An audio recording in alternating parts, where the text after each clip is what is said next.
네, 오늘 저는 함께 봉독한 말씀을 통해서 회복된 시온의 복된 영향력이라는 제목으로 주님의 말씀 나누고자 합니다. 이 스가랴서 8장은 포로기 이후 예루살렘의 회복과 하나님의 새 언약적인 이 복을 선포하는 말씀입니다. 7장에서 유다 백성은 바벨론 포로 시절부터 지켜온 이 금식에 대해서 7장 3절에 하나님께 묻습니다. 우리가 지금도 계속 금식해야 합니까? 그러자 하나님께서는 그들의 질문에 직접 답하지 않으시고 금식의 본질인 즉 하나님께 순종하는 삶이 결여된 형식적 신앙에 대해서 책망하십니다. 그 연장선에서 오늘 8장은 하나님의 긍휼과 회복의 약속으로 이어집니다. 그들은 여전히 폐허 속에 있었지만 하나님은 내가 시온에서 돌아와 예루살렘에 거하리니 이렇게 선포하시면서 단순한 위로가 아니라 하나님의 임재의 회복을 선포하고 계십니다. 하나님의 임재가 회복되면 그 백성의 운명은 반드시 변화하게 될 것입니다. 금식은 탄식의 상징이었으나 이제는 임재의 회복으로 인해 그것을 기쁨과 즐거움과 희락의 절기로 바뀔 것이라고 주님께서 말씀하십니다. 성서학자는 이를 두고 이렇게 말합니다. 이제 하나님이 새 일을 행하시기 시작하셨다. 애통의 시대는 끝났고 새로운 희망의 날이 찾아왔다. 그러므로 그들의 질문은 스스로 답을 갖게 한다. 이 말은 7장의 질문, 그러니까 계속 금식할까요? 그것에 대한 8장의 하나님의 응답으로 본질적으로 이제 그럴 필요가 없다라는 선언임을 보여줍니다. 하나님이 회복하셨기 때문에 이제 슬픔의 이유는 사라지게 되었다라는 것이죠. 8장 19절에서 하나님은 구체적으로 말씀하십니다. 이 망명자들의 금식인 넷째 달, 다섯째 달, 일곱째 달, 열째 달의 금식이 유다 족속에게 기쁨과 즐거움과 희락의 절기가 되리니 너희는 진리와 화평을 사랑할지니라 라고 말씀합니다. 이 말씀은 단순히 절기의 전환이 아니라 이는 하나님의 진노의 시대가 이제는 끝났고 은혜의 시대가 도래해 왔다라는 그런 선포를 담고 있는 메시지인 것입니다. 네 번의 금식은 예루살렘의 멸망과 관련된 사건들을 기념하는 날이었습니다. 하지만 이제 그 금식이 기쁨의 절기가 되었다는 것은 하나님께서 심판에서 구원으로, 절망에서 소망으로, 눈물에서 웃음으로 바꾸신다는 표징이라는 것입니다. 예레미야는 이것에 대해서 이미 예언했습니다. 예레미야 31장에 내 백성이 나의 아름다움으로 만족하리라. 여기서 만족이라는 단어는 단순히 배부름이 아니라 하나님 자신으로 인해서 충만한 기쁨을 말하고 있습니다. 하나님이 주시는 기쁨은 상황이 아니라 그분의 임재에서 흘러나오는 기쁨을 말하고 있다는 것입니다. 성서학자는 이 점을 강조하면서 이 기쁨은 인간의 감정에 기반한 것이 아니라 하나님 자신의 선하심에서 비롯된 셈이라고 표현합니다. 하나님은 우리의 금식의 시간을 기쁨의 시간으로 바꾸시는 분이십니다. 이 말씀은 단순히 과거의 유다를 위해서 말씀하시는 것이 아니라 오늘 우리에게도 동일하게 적용됩니다. 신앙의 여정 속에서 우리는 때로 실패와 죄, 상실로 인해서 금식하는 시기를 경험합니다. 그러나 하나님은 그 시간조차 헛되지 않게 하십니다. 그분의 때가 되면 애통의 시간은 기쁨의 간증이 되고 눈물의 자리는 은혜의 표지가 됩니다. 중요한 것은 그 전환의 순간에 우리가 진리와 평화를 사랑하냐라는 것입니다. 진리와 평화를 사랑하라. 명령은 단순한 도덕적 요구가 아닙니다. 이는 하나님의 성품에 참여하라라고 하는 주님의 초대인 것입니다. 하나님이 진리의 하나님이시며 평화의 하나님이시기 때문입니다. 그분의 백성은 그분의 성품을 닮을 때 그 기쁨에 참여하게 된다라는 것이죠. 19절에 금식이 기쁨의 절기로 바뀐 것은 개인적, 민족적 회복의 상징이었습니다. 그런데 하나님은 그 회복을 예루살렘 안에 가두어 두시지 않으십니다. 이제 그 기쁨은 온 세상에 확산된다라는 것이죠. 우리 20절, 21절을 함께 읽어볼까요? 20절, 21절 시작. 만군의 여호와께서 이렇게 말씀하셨다.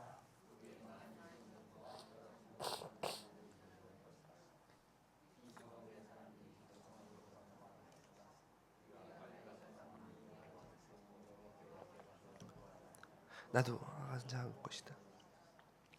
네, 예루살렘은 더 이상 고립된 폐허의 도시가 아닙니다.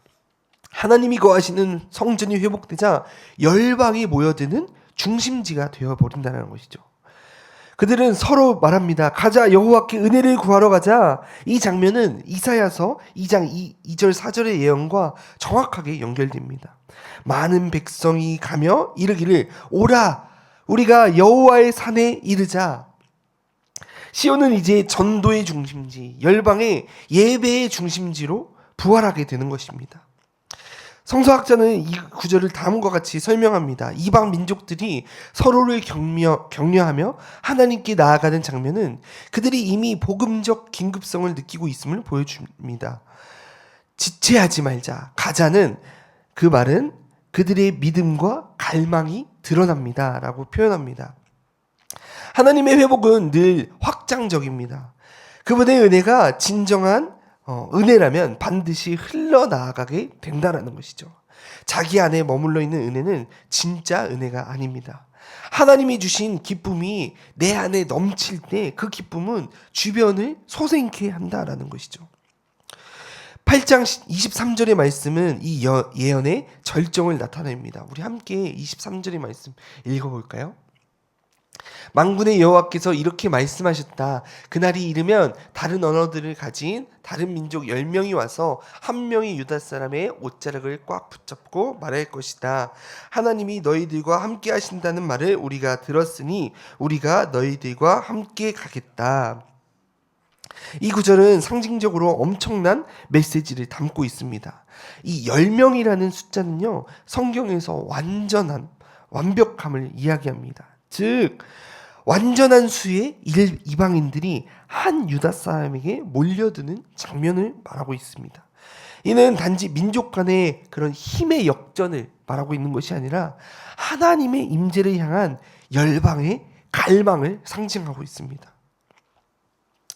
붙잡는다는 단어의 히브리어는 강력한 의지를 나타냅니다. 모세가 뱀의 꼬리를 붙잡았을 때, 다윗이 사자의 턱을 붙잡았을 때에 사용된 단어입니다. 즉 그들은 절박하게 하나님을 붙잡고자 한다라는 것이죠. 이방인들이 유다 사람의 옷자락을 붙잡는다는 것은 그들이 유다의 하나님께 속하고자 하는 신앙적 결단의 표현이라는 것입니다. 그 옷자락은 단순한 천조각이 아니라 하나님의 언약의 표징이며 하나님의 백성됨을 상징하고 있습니다. 이방인들이 그 옷자락을 붙잡으며 말합니다. 하나님이 당신과 함께 하심을 들었습니다. 이 고백은 창세기 21장 22절에서 아비멜렉이 아브라함의 한 고백과 닮아 있습니다. 하나님이 당신과 함께 하심을 우리가 분명히 보았다. 하나님이 함께 하시는 사람은 그의 존재 자체가 복음의 표지가 되어버린다는 것입니다. 말하지 않아도 그 사람의 삶을 통해서 하나님의 임재를 보게 된다는 것이죠. 오늘 이 문장은 우리에게 깊은 도전과 의미를 던집니다. 과연 세상은 우리를 향해서 우리를 바라보면서 이렇게 말할 수 있을까요? 당신이 하나님과 함께 하심을 들었소. 우리가 알게 되었소. 교회의 진정한 부흥은 숫자나 외형을 말하고 있지 않습니다. 하나님의 임재가 느껴지는 공동체, 하나님이 함께 하심이 드러나는 성도, 그 한 사람을 통해 10사람이 붙잡히게 되는 그것을 경험하는 여러분이 되길 간절히 축원합니다. 오늘 우리 교회도 그런 교회가 되기를 간절히 소망합니다. 하나님의 회복이 단지 우리 안에 기쁨으로 그저 머물러 있는 것이 아니라 이 도시, 이 나라, 열방으로 나아가게 되는 역사가 저와 여러분 가운데 일어나기를 간절히 축원합니다. 넷째 달의 금식은 예루살렘 성벽이 무너지는 날을 의미하고 있습니다.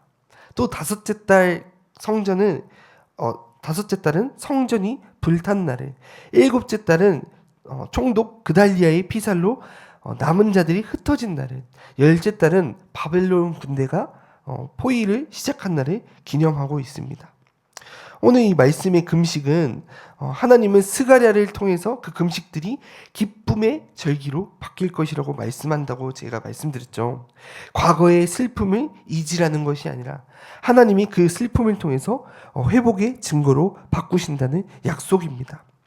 스가랴의 예언은 포로 후기 유다의 운명이 역전될 것이라는 사실을 그 주제로 계속 이어갑니다. 하나님께서 심판을 기억하게 하셨던 금식이 이제는 그들의 구원의 기념일로 변하게 된다는 것이죠. 그분이 주도하신 회복의 이야기는 슬픔의 근원이 변하여 하나님의 임재와 은혜를 기억하는 날로 바뀌게 됩니다. 이것이 복음의 본질이라는 것입니다.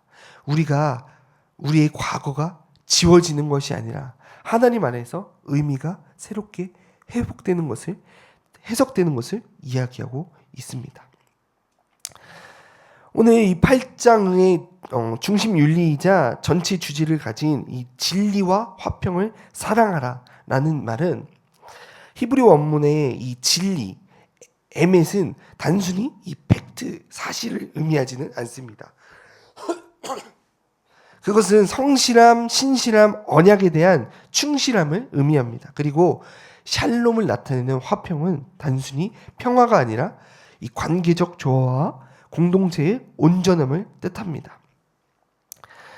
이렇게 너희가 화평하고 진리를 사랑하라, 이 명령은 단순히 도덕적 제한이 아니라 언약의 백성으로 회복된 이스라엘이 살아야 할 정체성의 기준에 대해서 하나님께서 말씀하신다는 것이죠.